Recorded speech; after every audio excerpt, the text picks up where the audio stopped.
Dear listeners, a new day and a new story to discuss.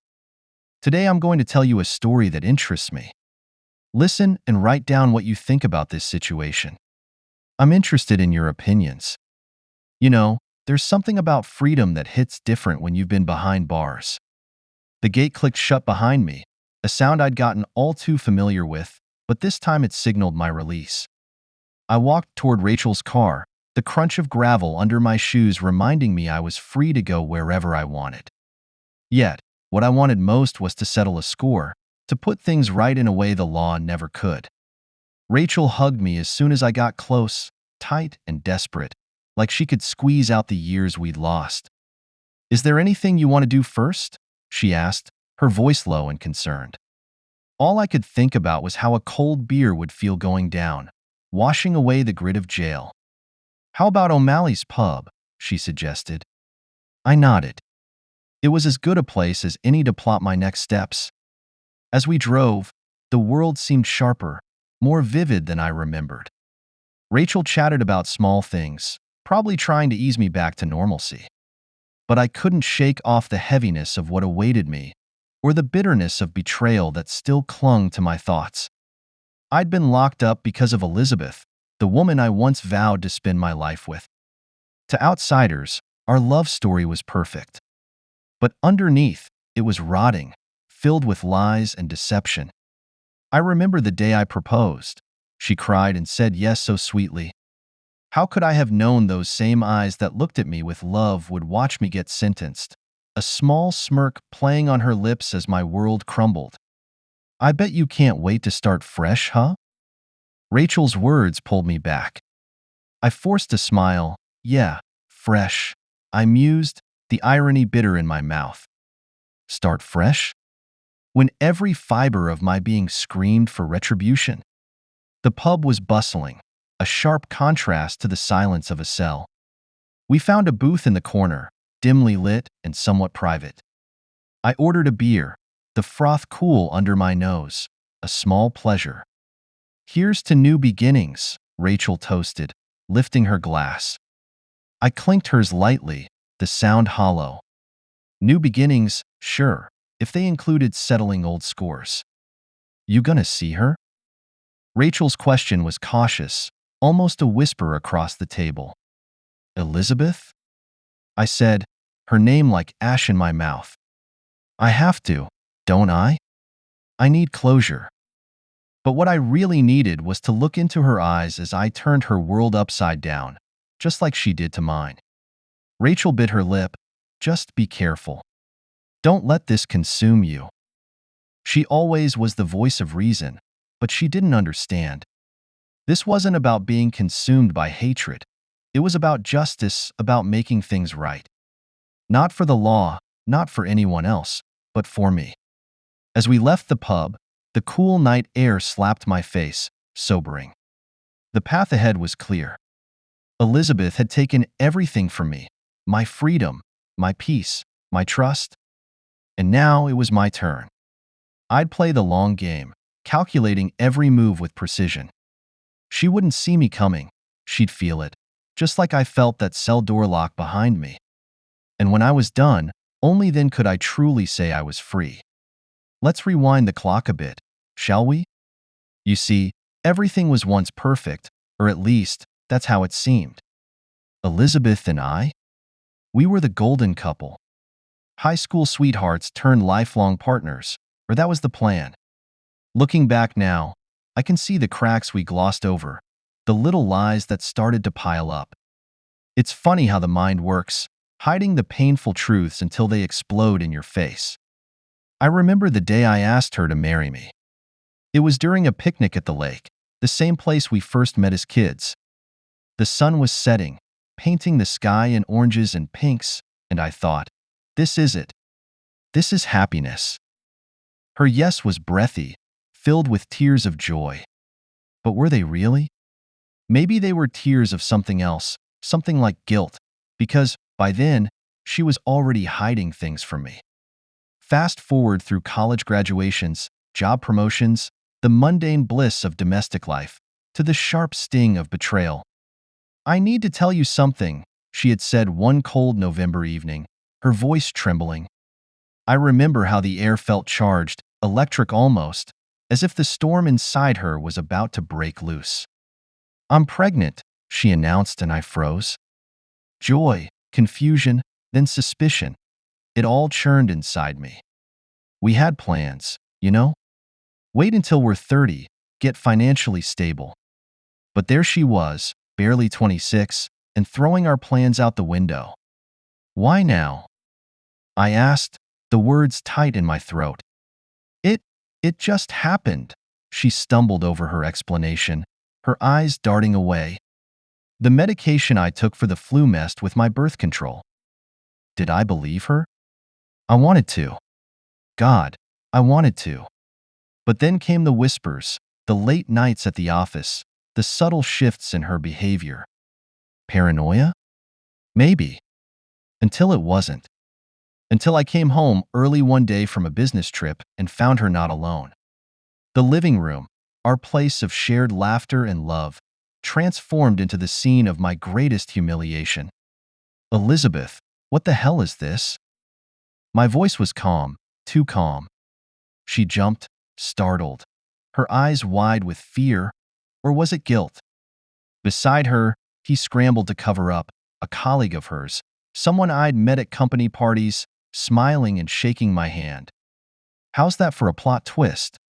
"We were just—" She started, but her words were hollow. I didn't need to hear her excuses. The evidence was right there, a visual betrayal. "It's not what it looks like," she pleaded. "Isn't that what they always say?" But it was exactly what it looked like. Everything we had built, every promise we made to each other, shattered in that moment. I walked out that night, the cold biting at my skin, mirroring the ice in my heart. Revenge? Redemption? They both danced in my mind, seductive and sweet. But I needed a plan. Calculating, precise, and utterly devastating. Elizabeth had taken the life we built and torn it apart. Now, it was my turn to return the favor. So, here we are, you and me, and these bittersweet memories. They say you can't move forward without letting go of the past. But I say, you can't let go until you've settled the score. And believe me, I intend to settle it. Love, you know, it's supposed to be this beautiful, unbreakable bond.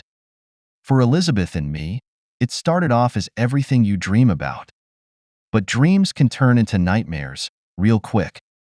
Our love was tested, not once, but repeatedly. Each test, a chip away at what I thought was a solid foundation. Let's talk about the trials, the real meat of our story. It wasn't all roses. We had our shares of thorns, too.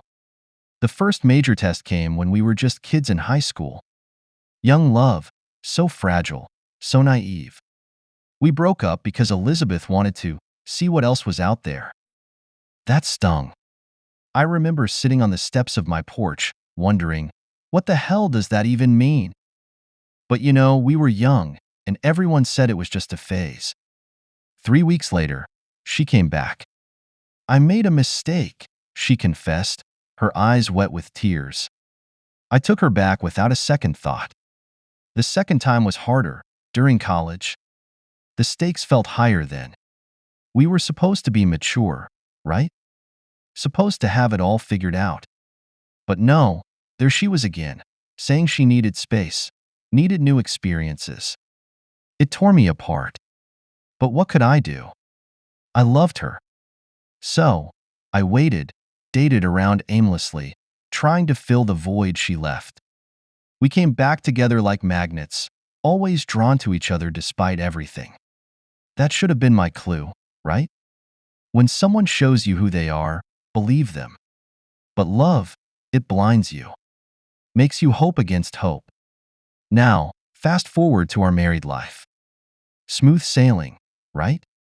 Wrong. The ultimate betrayal wasn't even a slow build. It was sudden, a blindside. I remember that day, coming home early. The house was too quiet. Then, upstairs, laughter. Not just any laughter, her laughter. and not alone. I pushed open our bedroom door to find her with someone else. Our bed, our sacred space, desecrated. The look on her face when she saw me? Horror. But for me, it was clarity. All those little doubts I'd pushed aside, they all clicked into place. "You don't understand," she tried, scrambling to cover herself, her words tripping over each other. "It's not what it looks like." "Not what it looks like?" I echoed, my voice eerily calm, each word dripping with venom. "It looks like you're cheating, Elizabeth. What else is there to understand?" She had excuses, of course. They always do. Something about feeling neglected, about me not being around enough. Excuses are like band-aids on a bullet wound when trust is shattered. I laughed, a short, bitter sound. Neglected? Really? That's your excuse for this? Everything after felt like moving through a nightmare. The arguing, the crying, the pleading. Her begging for forgiveness, promising it was a one-time mistake. But how could I trust her again? How do you go back from that? So, here we are. You might think I'm the vindictive type, plotting my next move. And maybe I am. Maybe love has turned me into that. But when you invest everything into someone, only to have it thrown back in your face, tell me you wouldn't feel the same. Tell me you wouldn't want to make them feel just a fraction of the pain they caused you. Yeah, that's what I thought. You ever have one of those moments that just flip your world upside down? Not the small stuff, but the big, life-altering revelations. For me, it was a cold and regular Thursday. I was supposed to be in Denver, remember? A routine trip, except it got cut short. The IRS had swooped in on the company. Big mess. I caught the next flight home, a day early. Elizabeth didn't know I was coming back. Nobody did. Walking into our home, that familiar scent of lavender hit me. It was always Elizabeth's favorite. I dropped my bag by the door, the house quiet. Too quiet. Elizabeth? No answer. I shrugged it off, figured she was out with the kids or something. I headed to the office to dump my things and maybe catch up on some emails. But as I passed by the living room, I heard it, laughter. Not the innocent kind. This was different, tinged with, I don't know, intimacy? My heart hammered in my chest as I edged closer. The voices weren't loud, but in the silence of our home, they were like a siren call. "You really shouldn't." That was Elizabeth's voice, playful, teasing. A man laughed, a deep, unfamiliar sound. "Oh, come on, Liz. Like you don't want me to." Not a voice I knew. My mind raced. An intruder? No, this was something else. I peeked around the corner, and there they were. On our couch, my wife and some guy, his arm draped around her like he owned the place. Like he owned her. My breath caught, a silent gasp of disbelief. They hadn't seen me yet, too caught up in their own little world. Every fiber of my being screamed to storm in there, to confront them, but I paused. I needed to know, needed to hear it from her. Call it masochism, call it a need for undeniable proof. So, I waited, watched, the voyeur in my own tragedy. Then, she kissed him. Not a peck, not a friendly smooch. This was deep, passionate. The kind she used to reserve for me. My hands clenched into fists, nails digging into my palms enough to draw blood. I felt sick, heart tearing in my chest. But I had to hear it. Pulling out my phone, I started recording. Evidence. I needed evidence. "Why now, Liz?" he asked, his voice low, husky. She laughed. That sound that once warmed my heart now chilled me to the bone. "Because it's fun, exciting, and he doesn't know. He's too caught up in his work to notice." Betrayal, there it was, laid bare in her own words. Not just emotional, not just physical, but a betrayal of everything we had built together. I stepped back, stumbled retreating to the shadows. I stopped the recording. What to do with this? Confront her now? No, too raw, too volatile. I needed to plan, to think about my next moves. This wasn't just a fling. It was a systematic destruction of our marriage. I left as quietly as I had come, unnoticed. She never knew I was home. Back at a nearby hotel, I didn't sleep. I watched that video over and over, each play etching her betrayal deeper into my heart. Revenge? Redemption? Those words danced in my head, a seductive whisper. This was the moment, my friends. The moment everything changed. The moment I decided she wouldn't get away with it. Not this time, not ever.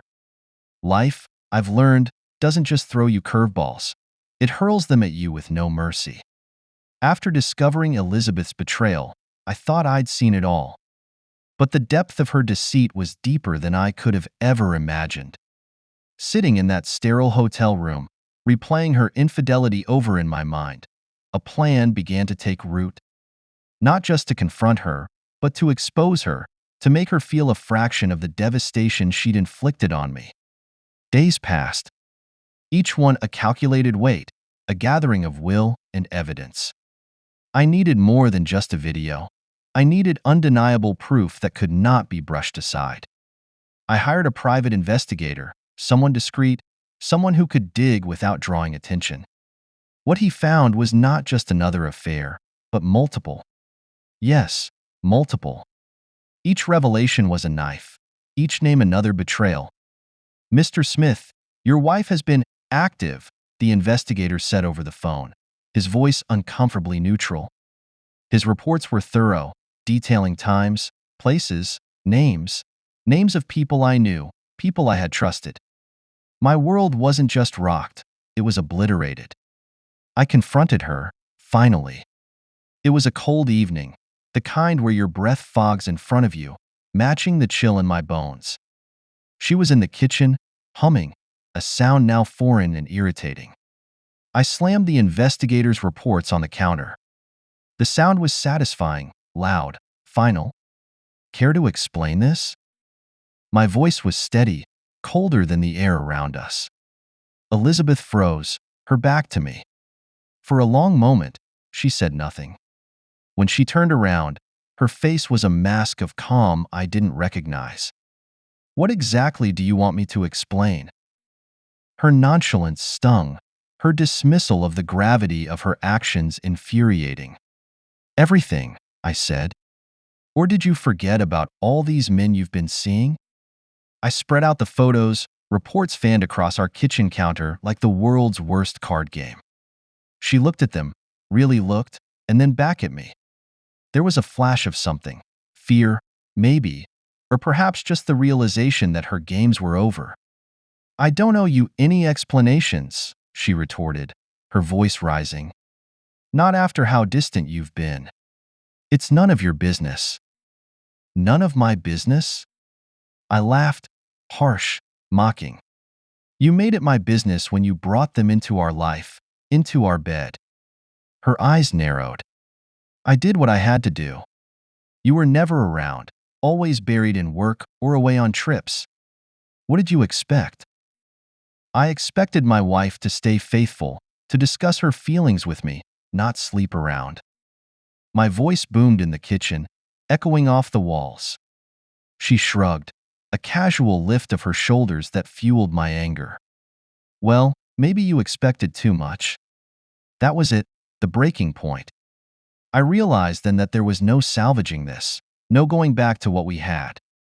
She was too far gone, lost in her justifications and deceit. The next steps were clear. Legal, precise, and cold. Divorce was the only answer. But not just any divorce. I would make sure she left with nothing but her guilt. Every asset, every dime I could keep from her grasping hands, I would. Not out of spite, but out of justice. For every lie, every indiscretion, she would pay. As I prepared for the legal battle ahead, one thing became crystal clear. This wasn't just about ending a marriage. It was about reclaiming my life, my dignity. She thought she had played me for a fool, but the game was far from over. And this time, I was making the rules.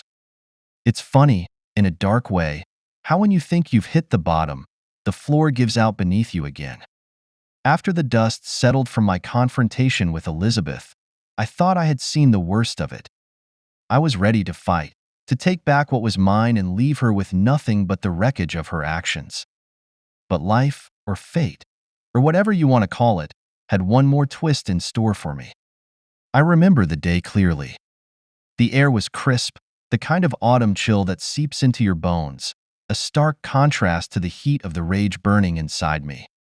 I was sitting in my lawyer's office, the walls lined with books that smelled of leather and time, a place that seemed far removed from the chaos of my life. That's when the phone rang. "Mr. Smith, this is Detective Larson from the local police department." His voice was gruff, all business. "We need you to come down to the station. It's about your wife." My heart stopped. My mind raced through possibilities, none of them good. Had she done something drastic?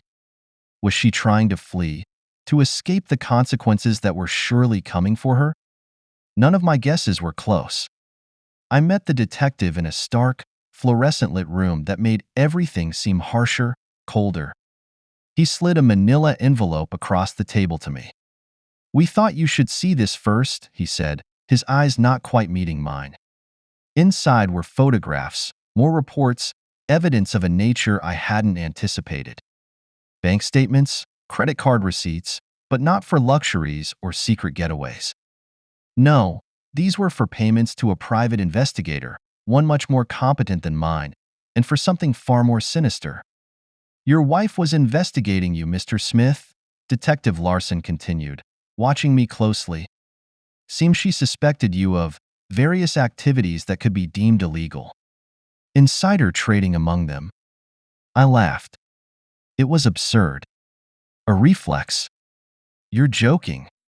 He shook his head, a slow, deliberate motion. "I'm afraid not. And there's more. It seems your wife didn't stop at financial crimes. She was digging into personal matters too. Allegations of misconduct, affairs, things that she hoped would tarnish your reputation irreparably." The room spun. This was her game? To paint me as the villain in any way she could, to undermine not just our marriage but my entire life? The realization was a blow I hadn't expected, a betrayal of a different sort. She wasn't just cheating.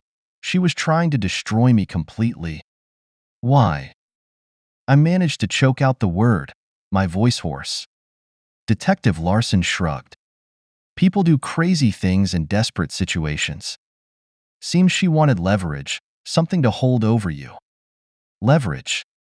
Blackmail. The terms echoed in my head.